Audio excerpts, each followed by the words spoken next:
Alléluia. Topesi nzambe merci pour azamalamu. Abongisaki yo na ngai tozala na bomoi. Pe atambosi makolo na yo na ngai kino na kati na bisika oyo.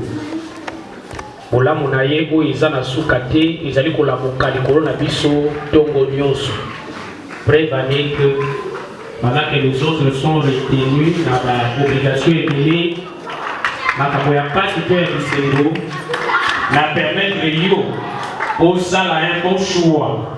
Ngai nasala un bon choix pour que tout se présenter na kana bisika oyo okoto kamaloba na nzambe.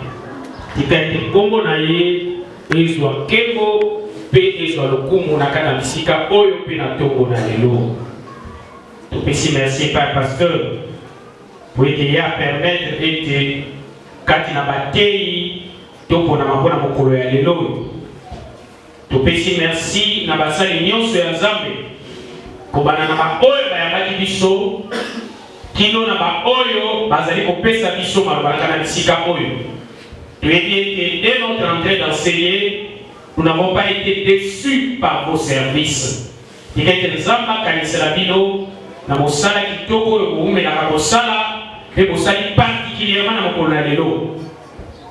Na pesi sous merci pour na yo na ngai oyo non seulement to bokisama lipo na boya na tongo na lelo yo, mais nous avons prié, nous avons chanté, nous avons dansé et nous avons préparé nos cœurs afin que nzamba utakolobela la biso lisusu d'une manière particulière. Tika ete ndenge yo ye ndenge nga na ye tozonga lolenge oyo toyaki te na kombo na Yesu. La difficulté dans la vie chrétienne commence lorsqu'on est en dehors de la parole de Dieu. Ezalaki pesa na bozilo makasi, ezalaki na bakwe pe bakwe nyonso oyo ya bana nzambe etonisaki auditeur oyo azalaki prêt ya koyoka pe ya kotia yango na misala na kanisa ezalaki mpe na maloba moko ya kotuya mpona yo mpe mpona nga. Alleluya. Kasi na koti na mabondeli mpe naseli nzambe ete asunga apesa maloba oyo ekoteya yo ekoteya ngai mpe ekoteya biso nyonso tozoka lolenge oyo toyaki te. Mpe nakotaki na Ancien Testament natangaki bomoi ya moto moko. Moto wana nayebi ete balobelaka ye moke mpenza, kasi bomoi na ye etondi na malakisi ebele. Mpe moto wana kombo na ye ezali Caleb. Amen, amen. Caleb nde ainspiré ka makasi mpe na souhaité un peu to partager sur l'expérience ya via Caleb. Mpe na nzela na ye nde nazwi terme oyo tosu terme mokolo ya lelo 100 jours sur les pieds ou sur les pas de Caleb. 100 jours sur les pieds ou sur les pas de Caleb. Kasi tango tokozonga na ndako tokotanga en entièreté ba chapitre oyo. Nombre chapitre 13, Nombre chapitre 14, et Josué chapitre 14. Yahweh ezali ba verset oyo tokotanga na ndako.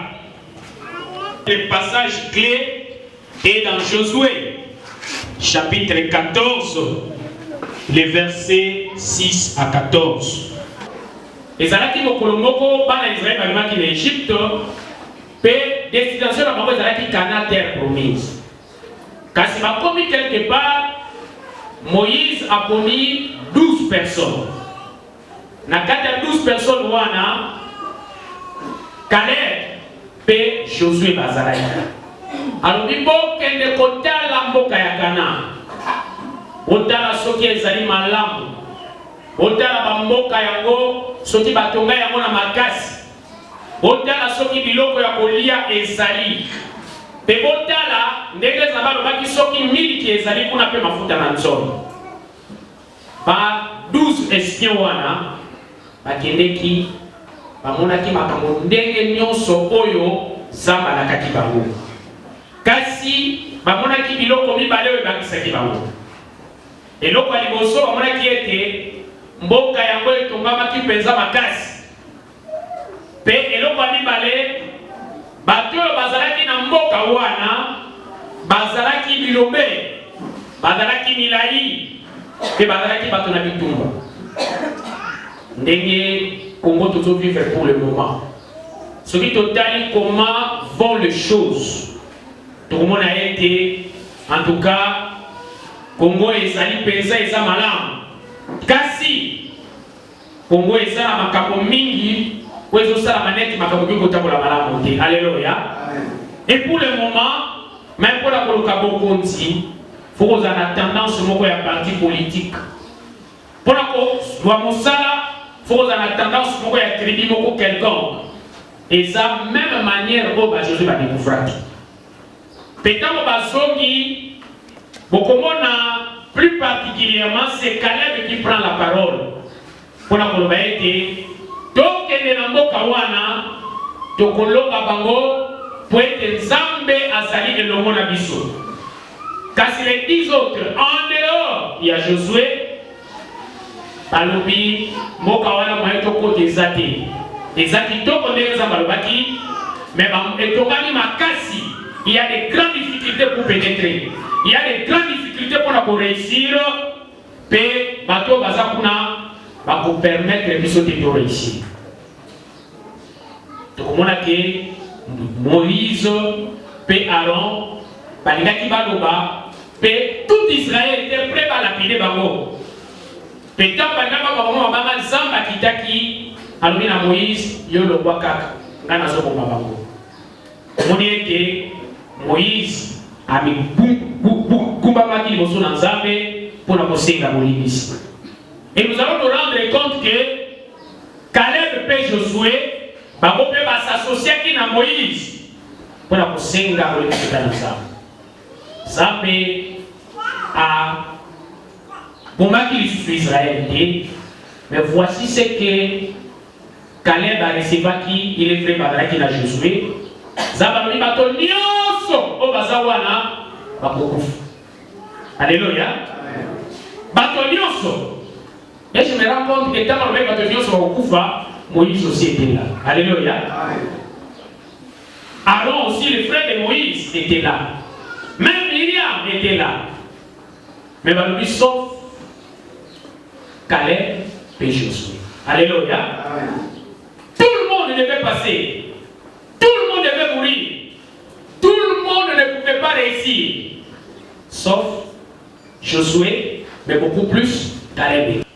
Nous allons réussir notre 100 jours. Alléluia. Les 100e jour, j'espère et je crois que Dieu n'a pas pour témoigner. Alléluia.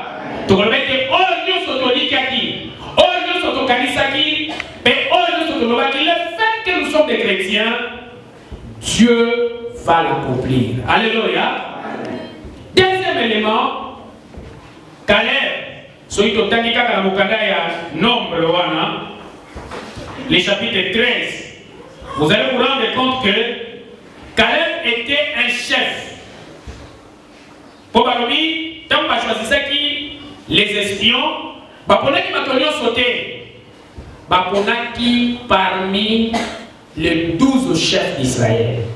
Penakal, il y a 12 chefs d'Israël, voilà. Caleb aussi était là. Alléluia. Or, pour devenir chef en Israël, il fallait qu'on se reposait sur 4 conditions. La première condition, c'est la capacité. Faut que la moto oyo osala makoki. C'est-à-dire, oyebi mosala. Alléluia. Pour réussir aussi dans les 100 jours, premier devoir, faut que la moto oyo oyebi mosala. Amen, amen. Zambé a pas pour la kagala likolo na oyo biso tozana yango. Amen, amen. Soko tanga katanga malamu dans les 100 jours, Zamba kopambola yo na makambo yo zali kotanga. Soki o kanga suki, kanga yango malamu parce que dans les 100 jours, Zamba kopambola kana mosala na kanga suki. Soko me makabutuka, sala yango malamu de telle sorte que dans les 100 jours, Dieu est capable de te bénir. Pour être aux années à Makoki. Deuxième condition pour être chef en Israël, il faut être serviable. Il faut être au sale. tout ça est la bataille. Amen, amen. Bilongo mingi to la takayamo na vie, et ça dit que le fait que nous avons une position quelconque, nous ne savons pas servir. Toyebi ko sala te, to ndaka ba sala biso bolamu, biso to sala la bolamu epa ya batote. To ndaka ba pesa biso, biso to pesa kate. To ndaka ba tombo la biso, biso to tombo la kabatote. Kasoki to lini to mona et que ça va placer parmi les chefs. Nous devons être serviables. Troisième condition. Nous devons être remplis de l'Esprit de Dieu. Alléluia. Mon livre ensemble est très important. Pour que il y ait la justice. À vous permettre de sauter, toter maman. À vous permettre de sauter ton kouéa. À vous permettre de sauter ton bunga. Mais le Saint-Esprit est capable de nous éloigner du péché et de la mort. Tu es avec tendance à vouloir l'obtenir. Bato mingi basima kakisi. Bato mingi basala kakindumba. Bato mingi baboma kabato. Mais si tu as l'Esprit de Dieu en toi, tu ne vas pas tomber dans ces mots. Pour que ça m'a parce que le Saint-Esprit est avec toi. Troisième et quatrièmement, et bongi obanga nzambe. Alléluia. Osaka kana molimo te, mais bongi oye pour la kobanga nzambe. Pour être kobanga nzambe, ya woneze ibandeli ya mayiri. Amen, amen. Soko liboye pour la malamu, ok les liboso, osala placé parmi les grands, il faudrait osala la baclé wana mini. Caleb répondait à ces critères-là. Raison pour laquelle parmi plusieurs enfants de Juda, Caleb était placé dans le rang des chefs. Tu as toujours dit sur le monde qui n'a pas de on a besoin de na zoisika pour femme. Elle a dit qu'on a la santé n'a pas perdu. Oh, nous sommes dans le monde qui j'ai dit alléluia. J'ai dit au Congo. Donc, on va dire, si moi je les ai eus, moi je les ai eus, pourquoi pas toi? Amen, amen. Ne critiquez pas seulement. Voyons que l'obi na yo, to Congo ya l'obi, et vous allez malamu pour les Congo ya de l'eau. Ton dima, et les arbres vont permettre l'obi, que l'obi peut enseigner à Congo, pas foutre à Congo, à Angola, peut pour la Gabon. Alléluia. Pourquoi pas? Pourquoi pas? Troisièmement ou quatrièmement, Caleb azalaki moko ya bato ayaki kosoutenir ba leader. Alléluia. Alors baiki bon, yo Josué lokola tozala ngana yo, biso nyonso ko ba leader ndenge moko. Alléluia. Tout le monde était Moïse na on va passer là qui là-bas pour bon de l'ensemble. Caleb et Josué étaient ensemble aussi na Moïse na Aaron. Ils ont prié pour que le Seigneur puisse pardonner. Na évité tant où pasteur a fait ça dans le programme, tout le monde est rappelé ton air. Tant qu'on va programmer ça dans le programme, on prie aussi pour ça. Est-ce que nous soutenons son programme là par nos moyens? Est-ce que nous prions pour que le Seigneur abatte la barre ou pas qu'il les bouche? Est-ce que tout le monde est là pour la partie en mot dans le bichon? Tout le monde est là pour la partie dans le bichon. Tout le monde est rempli de critiques et de rancunes. Basa bato babale ko soutenir basa nzambe. Tout le monde est là pour mettre dans les bonnes actions. Alléluia. Soutenir c'est bien, mais dans les bonnes actions. Alléluia. Je précise. Tout mettre à ma côté sur ma pour ma batte. Tout mettre à ma côté sur ma batte. Mais tout mettre à ma côté. Si on va saluer ma camarade, alléluia. Donc, bon est là pour la maman pour que les choses aillent bien. Caleb, avec le montocoyo, avec une remontée morale à la vie. Alors, il faut aussi bagaka. C'est tout un nombre 14, 6. Donc, on a été Caleb non seulement va le soutenir, Et puis surtout à partir de 7, 10, tout le monde a dit Caleb dit au peuple d'Israël, alors oui, Batouana Bazan Zabete, Bissonné Bazan Zab. Il ne savait pas seulement être avec les chefs, il savait aussi être avec ceux qui souffrent. Si longtemps qu'il y a tchaki dans le Kanati, Caleb Azaraki, moto akoye kokufati. Tu vois que dans la Bible, Patouabongo Bazar, rare, hein? Peut-être que nous avons signé avec la même promesse. Aussi longtemps que Dieu soit été, signé au kokufati. Caleb peut, aussi longtemps que Nama Tchelo Kolonakanate, akoye kokufati.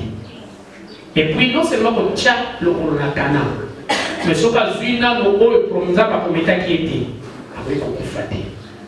Il y a une promesse et pour la gâter. Ce qui nous appelle la caillou, il va gâter pour le monde. Ce qui a tout le monde en côté, même ce qu'on confie, va pour le monde. Alléluia. Je me rappelle encore à l'Élysée. Il a accompli tout ce qu'il pouvait accomplir.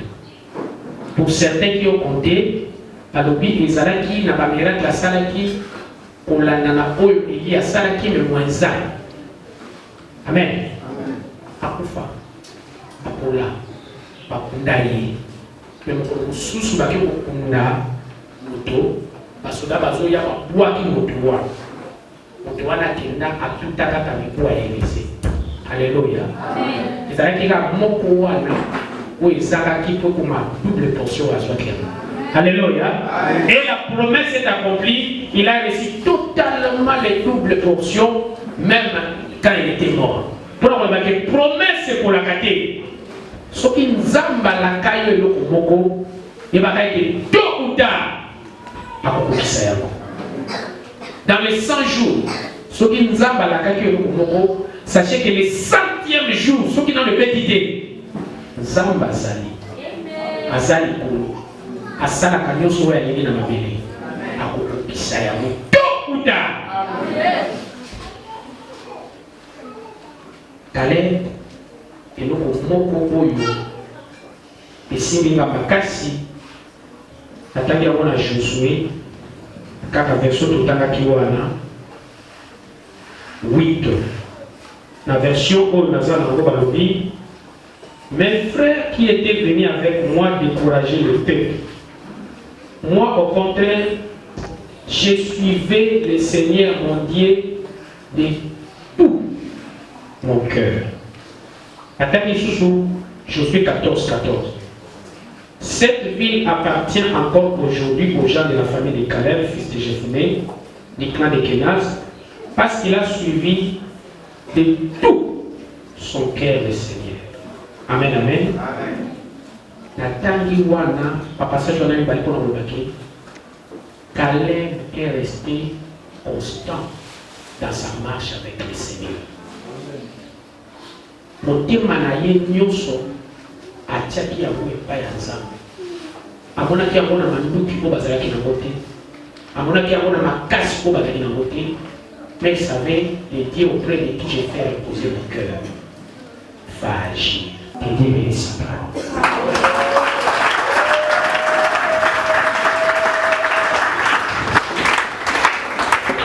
Merci.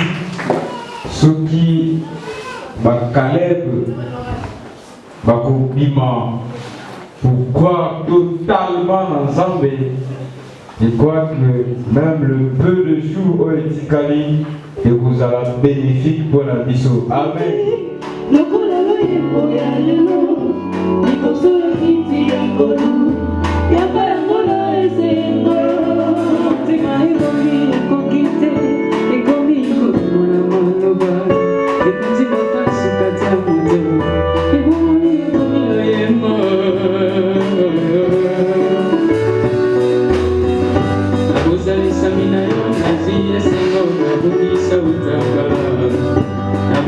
Samina yo naziki ya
application à c'est mal au sambo au moningai. Mais na mopé ça eu yango gratuitement. Voilà bandeko basale la déjà application à YouTube. Ceux qui ont fait l'application à YouTube, au moment la place moi comme la recherche. Place wande au komika ka Sion Livulu. Au cliquer et copier la chaîne. Au moment la photo et ma photo ya papa. Ce que photo ya papa et bimi, ce que chaîne na biso ya wana au cliquer la carte wana et copier la prédication nyonso les kaka awa. Na ba interview les kaka awa, papa sala ba interview papa Baudouin, ba berger Fiston, ba sœur Naomi, ba frère Benjamin, ba de Bélé. Parce que l'interview, ce qui peut oser la poste dans la clip à faire Armel, nous sous-soupez des Alakatikouna. Avec un peu de méga, quand nous sous la prédication de bataille, et l'eau comme tous les chapakio, tu peux avoir le temps, un dap où on va dire qu'il Olandi Mateya. Ekosungayo pour grandir spirituellement. Et ça c'est la dimanche pourquoi pas osons la paix matéria au papa théa la même 3 dimanches passés, même 2 dimanches passés. Et ça peut bien pour la croissance spirituelle dans l'histoire. Et puis les Camerounais ont toujours insisté puisque ça non. Et ça n'a pas de négociation fout à partir des États-Unis. Et puis ce qu'ils ont fait partir de Nami. Bazo futa yango awa tozo pambo la paye frais désolé pour azo soit ba neko oyo ba caméraman en charge chaque dimanche pour la bénédiction la biso alors to profiter de bénédiction là to kota yango puisque ba neko ba pesi misolo na bango biso pe to kota yango to rendre yango vraiment chaîne active chaque fois Zambé a pas d'enfant la biso to sepela na loko la biso moko olinga te osepela kaka ya bato mosusu bobeta mpe lisolo na bato mosusu bandeko mosusu bazalaki na biso bavoyagea bopesa bango mpe adresse ya chaîne oyo Nzambe akopanga.